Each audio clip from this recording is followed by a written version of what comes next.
मुल्क के मुख्तलिफ शहरों की तरह कराची में भी मुर्गी के गोश्त की कीमतों में एक बार फिर इजाफा कर दिया गया।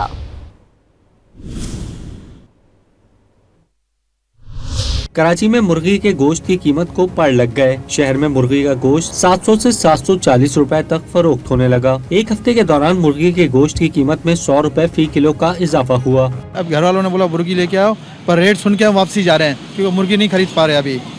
उससे अच्छा कोई सब्जी वब्जी कोई ले लें, वो बेहतर है। शहरियों का कहना है कि मुर्गी के गोश्त की बढ़ती हुई कीमतों के बायस मौसम सरमा में यखनी बनाना भी मुश्किल हो गया। मुर्गी फरोशों ने मौक़िफ़ दिया कि उन्हें माल महंगा मिल रहा है, जिसकी वजह से वो सस्ते दामों फरोख्त नहीं कर सकते।